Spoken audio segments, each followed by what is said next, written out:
The grid is set for the 62nd edition of the Rolex 24, and all 4 classes have completed their qualifying sessions for this upcoming event. This is my qualifying report for Daytona, as we take a look at where each of the 59 cars line up for this historic event. It's a reoccurring tradition that the cars competing at the Rolex 24 qualify a week before the race itself, in an event called the Roar Before the 24. Qualifying for the 2024 race took place on Sunday, January 21st, precisely a week before the race actually finishes. I'll start out by talking about the GT qualifying, as that was the first session that took place. 36 GT3 participants went out on track for this session, including cars competing in the GTD Pro class and the GTD class. I have to admit, the session started off very slow, as it was red flagged early due to a spin from David Brule in the number 92 Kelly Moss Porsche. The car collided with the wall, resulting in the session temporarily being paused, but eventually we got underway with the GT qualifying. I think across the 15-minute qualifying, it was a pretty competitive session. A lot of different teams and cars had a shot at taking pole position in either of the classes of GTD or GTD Pro. But I think the most exciting and intriguing part of the GT qualifying sessions was Sebastian Prull's lap that took Rexy to pole position in the GTD Pro class.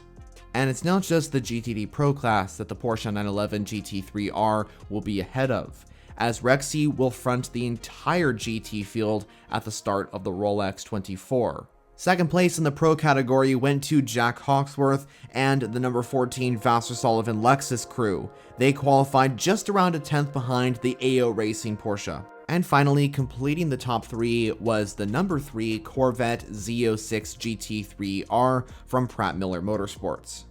In GTD, it was another good result for Vassar Sullivan Lexus, when Parker Thompson put the number 12 car on GTD pole with a 144.4. Second place went to Klaus Bachler in the number 86 MDK Motorsports Porsche, and completing the top 3 was Catherine Legge in the number 66 Acura NSX from Gradient Racing, which is in fact the only Acura entry on the GT grid.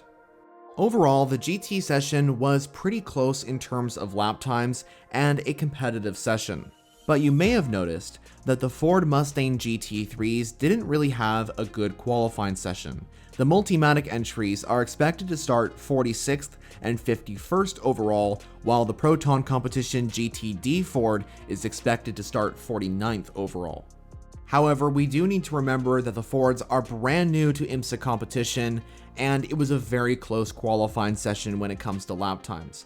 So my advice is, don't count out the Ford Mustangs. I expect them to do a lot better in the race, and that goes for other entries starting towards the back of the field, especially as we head into a 24-hour endurance race. Honestly, anything can happen. Moving on to the qualifying session for LMP2. It was a pretty decent qualifying for the P2 class, but I do have to mention that the GT class was probably a little closer, but that was due to the fact that there's 36 GT cars in that session versus 13 cars in LMP2. It was a familiar face on pole position in LMP2. With his brand new team United Autosports, Ben Keating set the pace with a 138.50. This result also marked the 5th year in a row that the Texan racer secured pole position at Daytona in this category. And by the way, alongside his duties in the LMP2 class with United Autosports, Keating will also contend in the GTP class during the race with JDC Miller Motorsports. Who doesn't love Ben Keating? This guy is just awesome and totally deserves this result of taking 5 poles in a row at Daytona. Hopefully he has a great race as well. Second place in the LMP2 qualifying went to Keating's former team, PR1 Matheson Motorsports by Inter Europol. Nick Bewley putting the number 52 Oreca 07 on the front row, just around a 10th behind the number 2 United. And rounding off the top 3 was George Kurtz in the 04 CrowdStrike LMP2 by APR. Finally, let's talk about the fantastic qualifying session in IMSA's flagship category, GTP. 9 of the 10 cars from GTP took part in qualifying. The one entry that did not appear in the session was the number 5 Proton Competition Porsche 963, which is the Mustang sampling entry. This was because Neil Jani crashed in the early part of Free Practice 6, and this was about an hour before the qualifying session. The reason seemed to be because of cold tires on that Proton Porsche. Last year's 2023 qualifying for GTP was very close, but arguably 2024's qualifying was even closer. All 4 manufacturers were very competitive across the entire session, but ultimately it came down to the battle for pole between Cadillac and Porsche. Felipe Nasr in the number 7 Penske Porsche was trying to beat the Cadillacs for pole position, but eventually just finished a tenth or two behind them. So qualifying concluded with Pipo Derani taking his first ever pole position at Daytona, driving the number 31 Whelen Engineering Cadillac from Action Express Racing. But this wasn't an ordinary pole position for the Brazilian racer, because Pipo Derani set a sensational lap time of a 1 minute 32.656, and this resulted in breaking the qualifying lap record previously set by Oliver Jarvis in 2019 driving a Mazda DPI. And it wasn't just the 31 Cadillac that did well in qualifying, because Sebastian Bourdais put the number 01 Chip Ganassi Cadillac just behind in second place. And completing the top 3 was former F1 driver Felipe Nasr in the number 7 Penske Porsche, who qualified just 2/10 behind Derani's lap. And as for the other GTP qualifiers, I was very happy to see BMW do so well at Daytona. The number 25 M Hybrid V8 actually qualified in 4th position thanks to Connor De Filippi, and the BMW driver was just around 3/10 behind the pole position lap from Derani. So considering where BMW was last year in 2023, I call this result a huge success for BMW, and they genuinely have a very strong chance at taking the overall win. And as for Acura, even though they finished 5th and 6th behind the other 3 manufacturers in GTP, they are still looking very competitive. Delatraz's lap in the number 40 Acura was just around 4/10 off of Derani's pole lap. So the entire grid of GTP is very close when it comes to the lap times.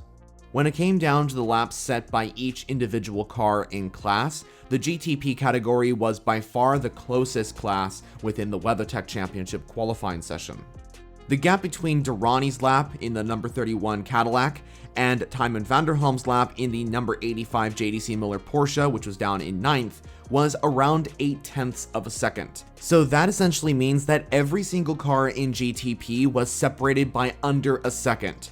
And I think that fact right there is one indication to why GTP is proving to be successful. Now, this is a pretty important fact I want to mention, and this goes not just for the GTP class, but for other classes as well. Next week at Daytona, we're expected to see higher temperatures. On the qualifying day, January 21st, the temperatures in the vicinity of the Daytona International Speedway were in the low 50s Fahrenheit. That's around 10 Celsius. And then next week for the Rolex 24, we're expected to see temperatures around 80 Fahrenheit, which is equivalent to 26 Celsius. And even though it sounds like I'm a meteorologist, this info is very much relevant to our topic of the Rolex 24. Because if these temperature changes actually do happen, we could technically see a shift in performance for some of these cars. So basically, a car in qualifying could look very quick now, but in the race, due to these temperatures, the performance of that car could be completely different. So that was my qualifying recap for the 2024 Rolex 24 at Daytona. Qualifying was really cool, but up ahead, we have a big 24-hour endurance race that could be completely unpredictable. So let's get ready for what could be an incredible 60-second edition of the Rolex 24. And let me know down in the comments what you thought of qualifying and if you're excited for the upcoming event at Daytona. Thanks for watching this video. If you haven't subscribed yet, I highly suggest you do so, considering I make endurance racing content mainly on WEC and IMSA every single week. And if you want to see another video, check out the options on the screen. So for now, that's it from me. I'll see you all in the next video.